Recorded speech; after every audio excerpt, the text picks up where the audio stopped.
September 11th, 2001 began as just another day for American aviation. At any one time, about 5,000 aircraft aloft somewhere over the U.S. That morning, just before 8 o'clock, the four ill-fated 9/11 jetliners began to take off.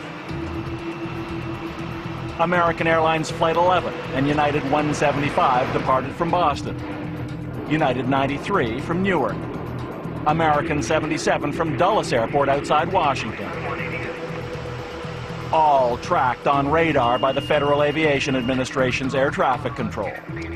It seems reasonable to believe that the skies from Washington, D.C. to New York City are among the best defended airspace in the entire United States, if not well beyond.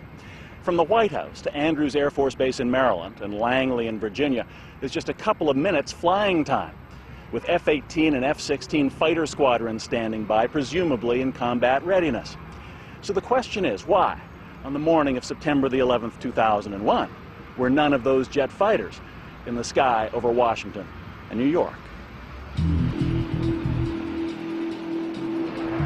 For air traffic control, it all started to unfold at 14 minutes past 8 a.m. when American Flight 11 ignored an order to change altitude.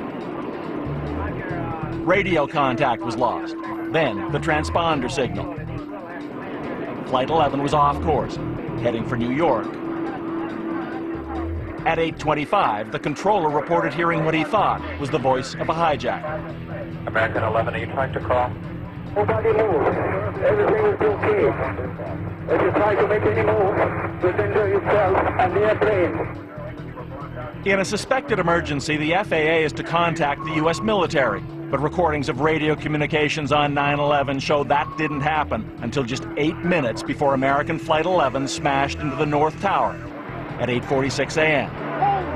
Too late to get jet fighters in the air to stop.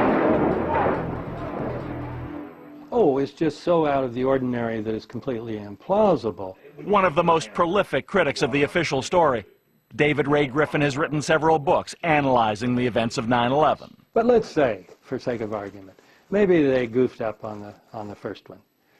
The second one, after one World Trade Center building's already been hit, they're not going to be paying attention to Flight 175?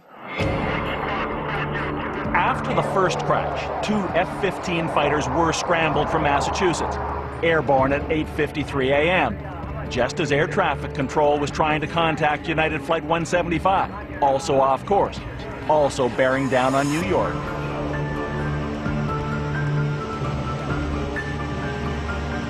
But controllers didn't inform the military about that second suspected hijacking until 10 minutes later, 9:03, just as United 175 tore into the upper floors of the South Tower. Those F-15s were still in a holding pattern, awaiting orders, about 180 kilometers away. They could have shot it out of the air. And particularly, if you've had one hijacked aircraft, apparently hijacked aircraft, crashing into a building, which could kill thousands of people.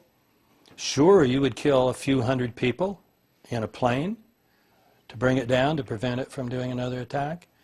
And absolutely, there was plenty of time they could have done that. But again, it didn't happen. On 9/11, Barry Zwicker was a media commentator in Toronto, watching the carnage unfold on TV and wondering where the jet fighters were. And so I'm saying, come on, U.S. Air Force. And I'm getting more and more agitated. And my wife says, for God's sake, calm down. And I say, wait a minute, this is impossible.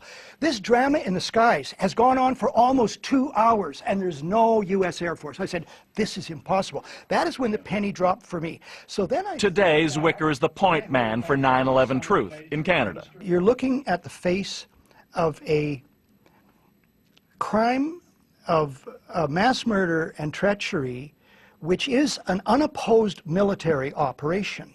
So the outsiders don't know about it, and the insiders have all sorts of resources to carry it out. They kept saying, how come no one's looking into this? How come no one's answering these questions? How come no one's investigating this? So we did. But we're going to keep him in the shot. James Meigs is the editor-in-chief of Popular Mechanics, which for over a century has explained how things work, but nothing more daunting than 9/11. And questions like, where was the Air Force? It is hard for mere laymen to understand how the biggest, most extensive military in the world could not have got fighters in the air that morning faster than it did. You know, it's really interesting. The conspiracy theorists, one of the very common mistakes they make is what I call the myth of hypercompetence. They've seen too many movies. They have this idea that the minute a plane goes off course, 3, fighter jets are scrambled on its tail within seconds. It doesn't actually work that way. They're assuming that the air defenses were competent to fight this kind of threat. They weren't. They should have been better prepared for it. They should have thought about it. They should have trained for it. But they do train for it. That's all they train for. Not for planes originating inside the U.S. The air defense system was set up for outside threats, planes or missiles or other things coming in from overseas. Truthers believe it was all done to trigger invasions of Afghanistan and Iraq, and that popular mechanics was part of it. Before our report was even out, we began to get threats, and people began to jump to the conclusion that we were part of some giant conspiracy. And within hours of the magazine hitting the streets, there were articles posted on all kinds of alternative websites, basically accusing us of being in the CIA and all these things. And the people who are asking those questions are imagining some kind of government conspiracy that would involve the entire staffs of a half-dozen airports, the entire CIA, U.S. military, the entire journalistic establishment. Hundreds of thousands of people would be keeping the secret today. How credible is that? We've been pushed to the edge. Every September 11th since 2001, the Truth Movement descends on New York City Stops turning, never trust a bush unless it's burning. to share the latest intelligence and bolster morale. And like I always say, if you cannot make a change, then support those people exposing the lies and exposing the liars. On the American TV drama Rescue Me, actor Daniel Sunjata plays a New York firefighter, convinced the government was behind 9/11. It's disrespectful to the memories. No, dumbass. What's disrespectful is swallowing that spoon-fed Kool-Aid that's parading as the official account of 9/11 hook, line, and sinker. Like 99.9% of the people in this goddamn country. I am honoring the memories of those who were lost, okay? I'm honoring my brothers. My brothers by asking questions. Sunjata says it was only while researching his role that he became a 9/11 truth activist. Where the cognitive dissonance comes from people who just can't even entertain the possibility that depth of betrayal, that their government, that their own government, not the entire government, but a criminal faction within it, could have been responsible for murdering American civilians in order to advance a geostrategic agenda. And Craig Ranke has come from California to present findings about what he says really caused the death and destruction at the Pentagon on the morning of 9/11.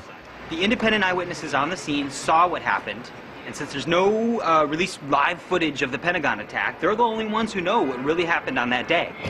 Questions remain because for all the security cameras trained on American Defense Headquarters, the visual record of the 9/11 attack is virtually non-existent. The Pentagon has only released a few frames of video, grainy and hard to make out, until the explosion.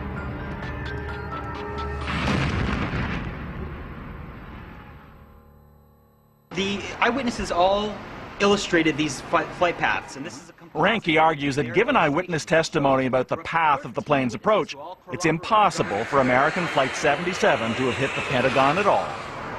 We feel the best working hypothesis, and in fact the only logical alternative and choice here, is that the damage was caused covertly and implemented covertly from within with pre-planted explosives.